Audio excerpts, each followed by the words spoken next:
They drew in like cold hands to a fire. They hugged his leg. They played with his keys. Eddie mostly grunted, never saying much. He figured it was because he didn't say much that they liked him. Now Eddie tapped two little boys with backward baseball caps. They raced to the cart and tumbled in. Eddie handed his cane to the ride attendant and slowly lowered himself between the two. Here we go, one boy squealed, as the other pulled Eddie's arm around his shoulder. Eddie lowered the lap bar and clack, clack, clack, up they went. A story went around about Eddie. When he was a boy growing up by this very same pier, he got in an alley fight. 5 kids from Pitkin Avenue had cornered his brother Joe and were about to give him a beating. Eddie was a block away on a stoop eating a sandwich. He heard his brother scream. He ran to the alley, grabbed a garbage can lid, and sent 2 boys to the hospital. After that, Joe didn't talk to him for months. He was ashamed. Joe was the oldest, the firstborn, but it was Eddie who did the fighting. Can we go again, Eddie, please? 34 minutes to live. Eddie lifted the lap bar, gave each boy a sucking candy, retrieved his cane, then limped to the maintenance shop to cool down from the summer heat.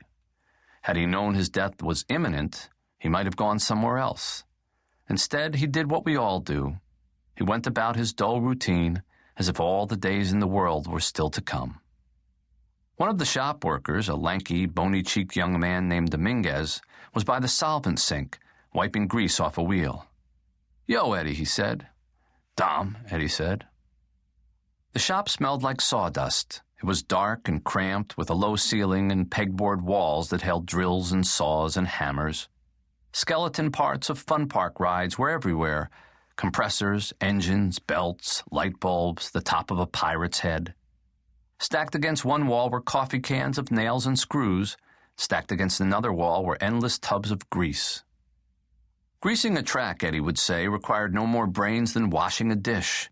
The only difference was you got dirtier as you did it, not cleaner. And that was the sort of work that Eddie did. Spread grease, adjusted brakes, tightened bolts, checked electrical panels. Many times he had longed to leave this place, find different work, build another kind of life. But the war came. His plans never worked out. In time, he found himself graying and wearing looser pants, and in a state of weary acceptance that this was who he was and who he would always be, a man with sand in his shoes in a world of mechanical laughter and grilled frankfurters. Like his father before him, like the patch on his shirt, Eddie was maintenance, the head of maintenance, or as the kids sometimes called him, the ride man at Ruby Pier. 30 minutes left. "Hey, happy birthday, I hear," Dominguez said. Eddie grunted. "No party or nothing?" Eddie looked at him as if he were crazy. For a moment he thought how strange it was to be growing old in a place that smelled of cotton candy. "Well, remember, Eddie, I'm off next week starting Monday. Going to Mexico." Eddie nodded and Dominguez did a little dance. "Me and Teresa going to see the whole family. Party!" He stopped dancing when he noticed Eddie staring. "You ever been?" Dominguez said. "Been?" "To Mexico." Eddie exhaled through his nose. "Kid, I never been anywhere I wasn't shipped to with a rifle." He watched Dominguez return to the sink. He thought for a moment. Then he took a small wad of bills from his pocket and removed the only 20s he had, 2 of them. He held them out. "Get your wife something nice," Eddie said. Dominguez regarded the money, broke into a huge smile, and said, "Come on, man, you sure?" Eddie pushed the money into Dominguez's palm. Then he walked out back to the storage area. A small fishing hole had been cut into the boardwalk planks years ago, and Eddie lifted the plastic cap. He tugged on a nylon line that dropped 80 feet to the sea. A piece of bologna was still attached. "We catch anything?" Dominguez yelled. "Tell me we caught something."